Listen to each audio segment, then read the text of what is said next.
casual hoodie, a luxury showroom, and one jaw-dropping reveal. What happens when a car dealership manager misjudges the man who secretly owns it all? Jamal stepped out of his unassuming crossover SUV, parking at the far edge of the Royal Auto Gallery lot in Santa Monica, California.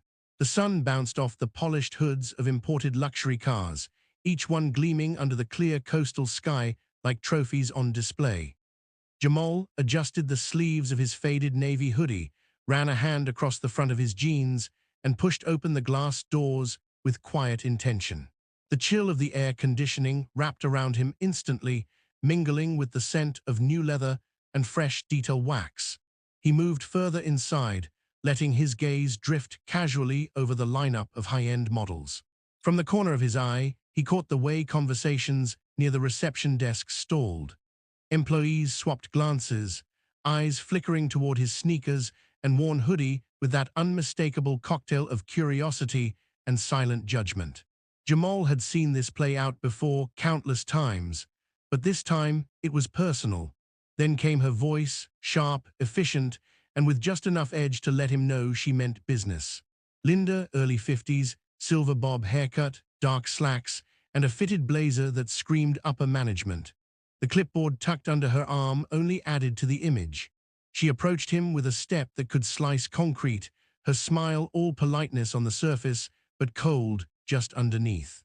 "Good afternoon, sir. Can I assist you with something specific?" Her words sounded helpful, but carried the weight of doubt. Jamal returned her smile, calm and unbothered. "Just browsing, thanks," he said, keeping his tone light. Linda's eyes narrowed slightly, scanning him again as if double-checking her first impression. "Browsing? At Royal Auto Gallery?" She tilted her head. "Most of our vehicles here start around 200 grand, she said, her voice lowering as though sharing a secret only meant for him.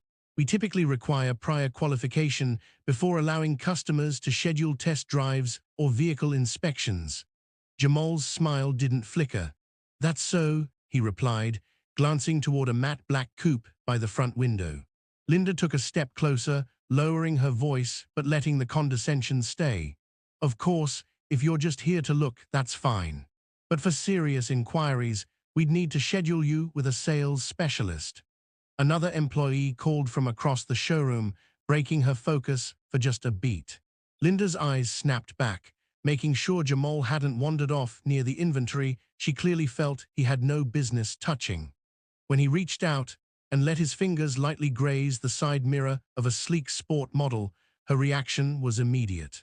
"Sir, I'll kindly ask you not to handle the vehicles," she said, keeping her tone professional but unmistakably tight. Jamal nodded slowly, withdrawing his hand, still keeping that same unreadable half-smile on his face. "No problem, just admiring the craftsmanship." Linda offered another tight smile, shifting her clipboard under her arm. "Perhaps if you'd like, I can direct you toward our pre-owned inventory section," she added, with a little too much sweetness. Jamal exhaled softly, rocking back on his heels, making no move to leave, but also giving her no indication that he was fazed. The whole exchange had been exactly what he came for. Without giving her the satisfaction of a reaction, he slipped his phone from his pocket, tapped a few times on the screen, and said quietly, "I think it's time I speak with the general manager." Linda blinked, caught off guard for the first time. "Oh, and one more thing," Jamal added, his eyes locking onto hers as he slipped his phone back into his hoodie pocket. "Tell them Mr. Jamal Turner is ready for his management walkthrough." The color drained from her face before she could stop it. "Let's hear it. What would you recommend for someone like me?" Linda froze for just a second, caught off guard by Jamal's directness, but she recovered quickly, shifting her clipboard and flashing a tight smile. "If you're open to suggestions," she began, her tone walking a fine line between polite and patronizing. Before she could continue, Jamal added calmly, "If you think you know what fits me, I'm listening." Her expression wavered, just enough for Jamal to catch it. "Maybe something a bit more budget-conscious," Linda offered, her words slow, deliberate. "I could point you toward a dealership across town that focuses on certified pre-owned vehicles." Jamal's smile was faint, but it never touched his eyes. "That's quite the assumption," he said evenly. letting the words sit there just long enough for the meaning to land. Linda's posture stiffened for a split second before she cleared her throat and straightened her blazer. "I'll be back with some recommendations," she said briskly, turning on her heel and walking toward her office with practiced efficiency. Jamal watched her go, hands casually tucked into his hoodie pocket, his gaze drifting back to the matte black coupe parked near the front. His reflection stared back at him from the polished surface, and he knew right then this day was about to get interesting. The hum of casual chatter resumed around him, but every now and then he caught sideways glances from the staff. The quiet assessments, the unspoken judgments, the same pattern he'd experienced more times than he cared to count. When Linda returned, she held a small stack of printouts, clutching them like armor. Her stride was brisk, her smile even tighter than before. "All right," she said, stopping a few feet in front of him. "I've put together a few vehicles I think would be a better fit for your situation." Jamal tilted his head slightly. "My situation, huh?" She gave a single nod, flipping through the papers before handing them over. Each listing showcased pre-owned models: a 10-year-old sedan, a mid-range SUV with high mileage, a compact hybrid with modest features. Practical choices, affordable choices, none of them remotely close to the six-figure cars on display around them. Jamal skimmed the pages, then folded them neatly and tucked them into his pocket with a nod. "Thanks for putting this together," he said, his tone measured. Linda blinked, momentarily disarmed by his calmness, but she wasn't done. She planted her hands on her hips, her voice lowering like she was sharing an insider tip. "I'm just trying to be upfront with you. Royal Auto Gallery isn't for everyone. I don't want to waste your time or hours." Jamal met her gaze, steady, controlled. "And what makes you so sure I'm not exactly the kind of customer you want here?" Linda hesitated for a beat. "I've been doing this for years," she said, crossing her arms. "You get a sense for who's out of their depth." "Out of their depth," Jamal repeated slowly, like he was tasting the words. "That's interesting." A flicker of something, uncertainty maybe, passed over Linda's face, but she pushed forward anyway. "I'm just being honest. It's better to be upfront than to let someone leave disappointed." Jamal let out a low chuckle, shaking his head with a mix of disbelief and amusement. "Honest, huh? I can appreciate that. How about this? Why don't you get me in touch with the owner? Think we can make that happen?" Linda's eyebrows shot up, her composure slipping for the first time. "The owner?" she repeated, blinking. "That's right," Jamal replied, keeping his tone light, but with just enough weight to make her pause. "I'd like to have a word with them." Linda's smile turned stiff, almost strained. "That won't be possible today. The owner doesn't just stroll in for casual chats. They're a very busy individual." "I'm sure they are," Jamal said with a slow nod. "But maybe you could give them a call. Let them know I'm here. I have a feeling they'd want to know." Linda's shoulders tensed as her patience wore thin. "Look, sir, I've been trying to handle this as politely as possible, but this is getting out of hand. I have other clients to help. If you're serious about making a purchase, we can set up a consultation with one of our sales associates. Otherwise what?" Jamal asked, his voice still calm but now laced with something sharper. Linda's expression hardened. "Otherwise, I'm going to have to ask you to leave." Her words landed like a dropped weight in the center of the room. Jamal didn't move. He just stood there, holding her gaze without blinking. The air thickened, every conversation in the showroom grinding to a halt as employees began to turn their heads toward the confrontation. Jamal slowly reached into the pocket of his hoodie and pulled out his phone. "All right then," he said casually, scrolling through his contacts with one thumb. "I'll just give them a ring myself." Linda's eyes narrowed, her confusion flickering just beneath her frustration. "What are you doing?" she asked, crossing her arms tightly. "Just calling the owner," Jamal said smoothly, lifting the phone to his ear. "Shouldn't take more than a minute." Linda opened her mouth to respond, but no words came out. Across the showroom, sales reps abandoned their fake smiles, now openly watching. A couple of them exchanged wide-eyed glances. Jamal raised a finger, signaling Linda to hold on as he turned slightly away and spoke into the phone. "Hey, it's me. I'm at the Scottsdale location right now. Everything's fine, just a bit of confusion. Could you let them know I'm here?" "No, I'm here." He ended the call, slid the phone back into his pocket, and turned back to Linda with a small, knowing smile. "They'll be here shortly," he said. Simply. Linda stared at him, her lips parting as she stammered, "Who did you just call?" Jamal didn't answer right away. Instead, he slowly scanned the room, making brief eye contact with a few staff members who quickly dropped their gazes. "Guess we'll find out," he said, his tone almost teasing. The tension stretched tight like a pulled wire. Linda fidgeted with her clipboard, flipping pages she wasn't reading, her posture rigid now. Jamal, in contrast, leaned casually against a nearby display, utterly at ease, like he'd been here before. Minutes crawled by, the air in the room growing heavier. Every employee in the building was now half working, half watching, whispering behind hands, making bets under their breath. The sudden whoosh of the main doors swinging open sliced through the awkward silence. A sharply dressed man in a tailored navy suit strode in, polished leather shoes clicking against the tile floor like punctuation marks. His expression was serious, but welcoming, and the moment his eyes landed on Jamal, a wide smile broke across his face. "Mr. Harris," the man called out, extending his hand as he crossed the showroom floor. "Great to see you." Jamal returned the handshake with a steady grip, the corners of his mouth curling into a small, knowing smile. "Thanks for coming over, Marcus." The entire showroom seemed to freeze mid-motion. Linda's clipboard slipped slightly from her grasp, her eyes darting between Jamal and Marcus, the dealership's regional director. Confusion flickered across her face before giving way to something that looked dangerously close to panic.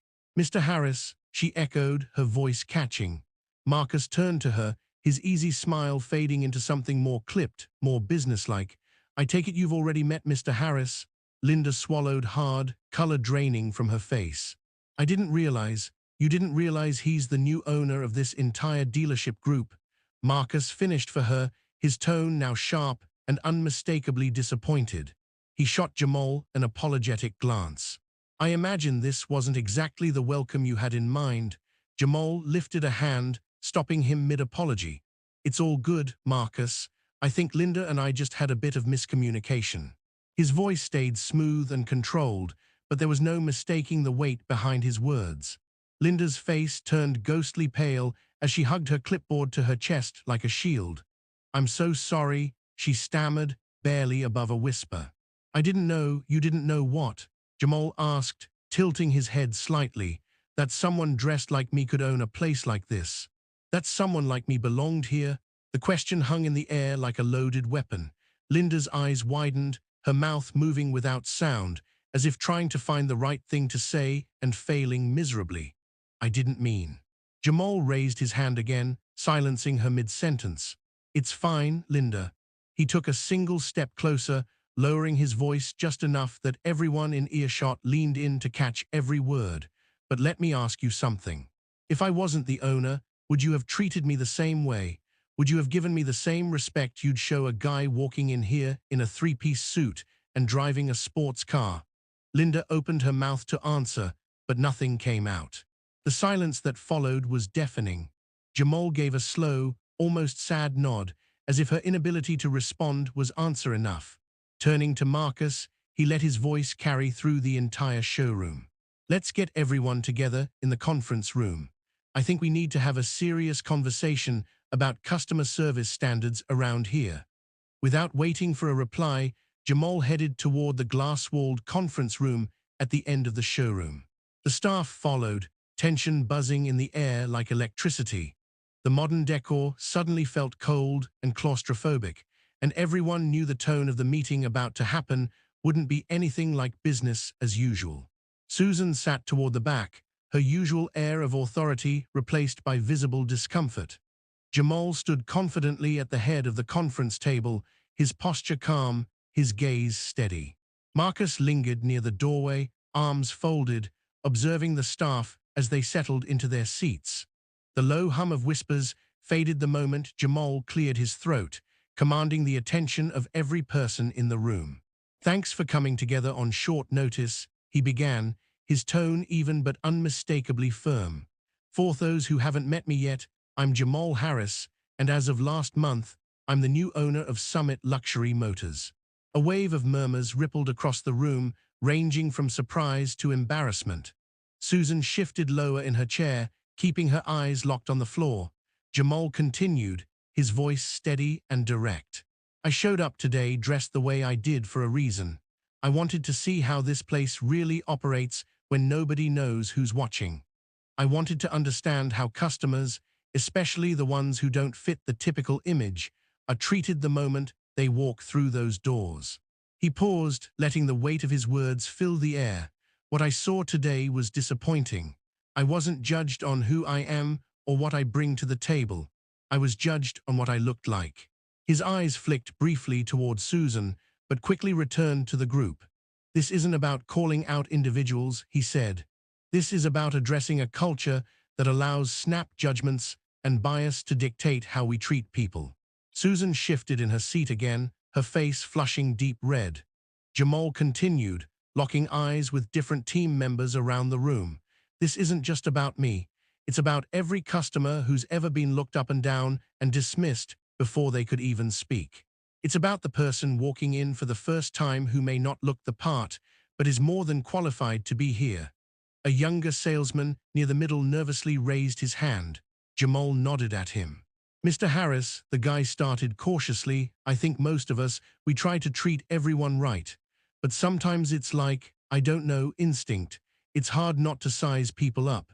Jamal nodded, acknowledging the honesty. I get it. We've all got unconscious biases. We are human, but that doesn't mean we let those biases control how we do business. It's not enough to say we try to be fair. We have to actively work at it, challenge ourselves, check our assumptions at the door. He let that sink in for a beat before continuing. This dealership built its reputation on offering excellence, but excellence isn't just about selling high-end cars. It's about the experience we deliver from the first hello to the final handshake. And moving forward, that experience will be built on respect, on inclusion, on fairness. Around the room, heads nodded.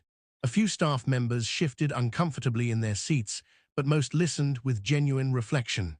Jamal stood taller, signaling the meeting was about to wrap.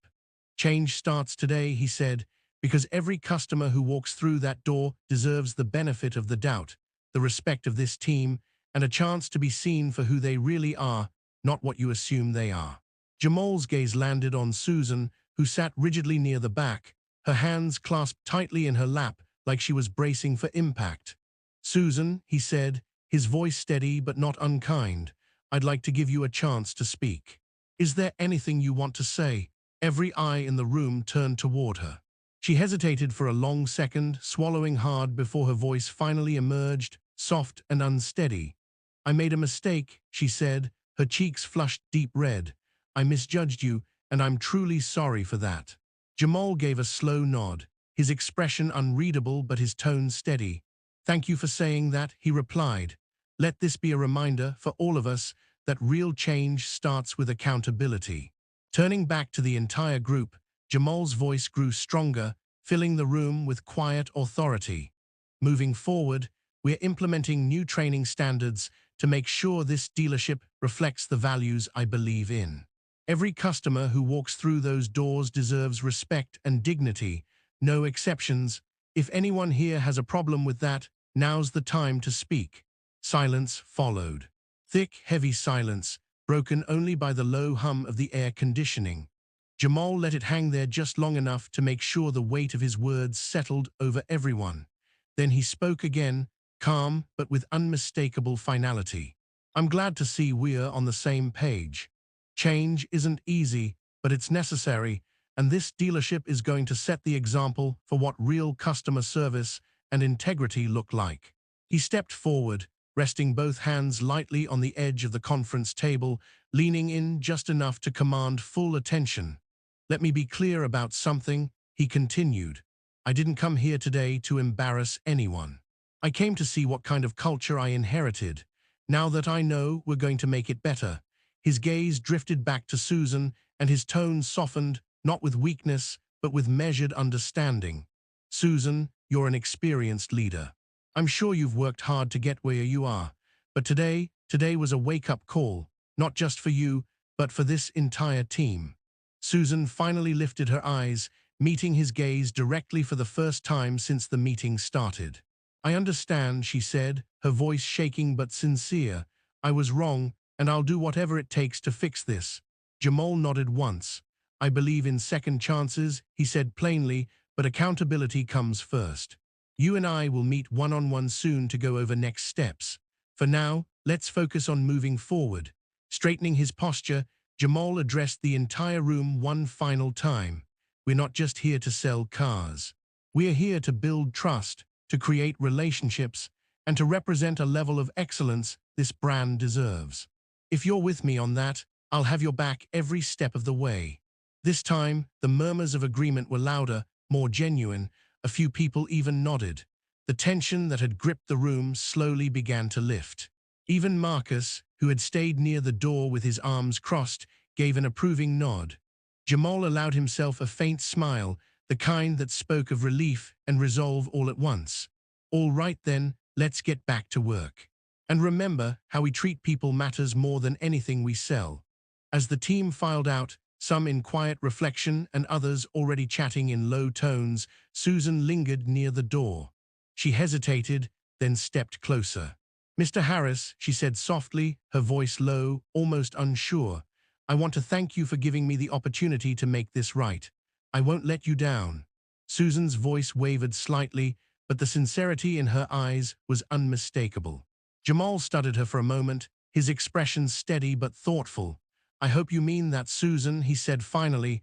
"Words are easy. Change takes work. But I do believe people can grow if they're willing to put in the effort." She gave a determined nod. I will." Jamal gave her a small, acknowledging nod as she turned and left the conference room, her footsteps quieter than before. As the door closed behind her, Jamal turned to Marcus. "Let's schedule a full staff meeting for next week," his tone shifting back into business mode. "I want to lay out clear expectations for everyone going forward." Marcus gave a wide grin, the respect in his eyes clear. "Absolutely, boss. Consider it done." Jamal stepped back into the main showroom. The afternoon sun streamed through the large glass windows, bouncing off the polished cars and casting sharp reflections across the floor. He took a slow breath, letting his gaze sweep over the room, the staff moving about, the hum of conversation returning, the subtle shift in atmosphere already beginning to take root. There was a lot of work ahead. Changing culture wasn't about one speech or one confrontation. It was a process, a daily commitment. But for the first time that day, Jamal felt something different. This wasn't just about selling high-end vehicles. It was about building something bigger, a place where people were measured by their integrity, their effort, and how they treated others. A place where assumptions had no place and respect wasn't optional. And as Jamal walked past the gleaming lineup of cars, hands in his pockets, he knew one thing for certain. He was ready to lead that change.